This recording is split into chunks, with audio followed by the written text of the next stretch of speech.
For decades, the global oil market has been shaped by a simple idea that a marriage between a group of countries led by Saudi Arabia could coordinate supply and control prices through the organization of the petroleum exporting countries. But this week, that marriage took a serious hit because the United Arab Emirates has effectively decided it no longer wants to be in the relationship. The UAE leaving the marriage is not a technical dispute about quotas and production levels. It's a break with a system that has tied Abu Dhabi's energy policy to Saudi Arabia for decades. OPEC only works if its members share the same interests, and right now, Saudi Arabia and the UAE clearly don't. Saudi Arabia still believes oil demand will remain strong for decades, and it wants to restrict supply to keep prices high. The UAE sees things differently. It's increasingly worried that global demand could peak sooner than expected, and that means it wants to maximize production now while the market is still strong. It's a fundamentally different view of the future of energy, but the split goes far beyond oil. Over the past few years, the UAE has normalized relations with Israel through the Abraham Accords, deepened ties with the United States, and positioned itself as a global hub for finance, tech, and trade. Meanwhile, Saudi Arabia has been trying to turn Riyadh into the region's dominant economic center. Both Gulf monarchies also diverged in conflicts like Yemen and Sudan, backing different sides. The Gulf monarchies always had their differences, but oil was the glue that tied them. Now it's the force pulling them apart.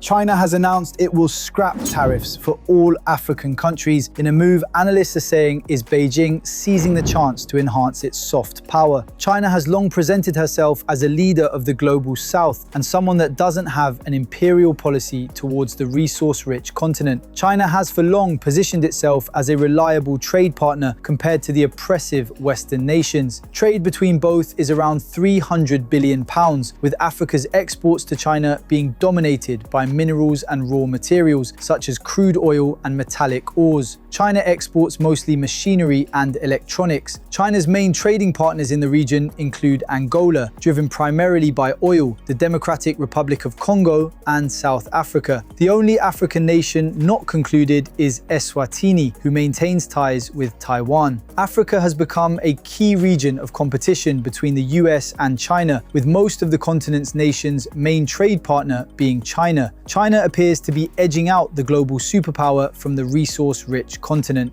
Another oil facility deep inside Russia reportedly caught fire after what Ukraine's president claimed was his country's latest long-range drone attack. Ukraine said it struck an oil pumping station near the city of Perm as part of efforts to target Russia's energy infrastructure. The area is more than 900 miles from Ukraine. Ukraine has escalated its long-distance strikes against Russian oil facilities, especially since the US waiver on sanctions amid global supply restrictions caused by the Iran war. Kyiv has been exploiting the vulnerabilities of Russia's large landmass and overstretched Russian air defenses. Whilst Russia intercepts many of Ukraine's drone strikes, Ukrainian domestic drone production means it has a major lead over Russia in this area. After years of relying heavily on foreign military support, Ukraine is poised to export its sought-after drone know-how. Ukraine is now producing a surplus of up to 50% in some types of weapons. All of this has led to Ukraine carrying out ambitious drone strikes that are more frequent, larger, and deep into Russia against oil infrastructure and military assets.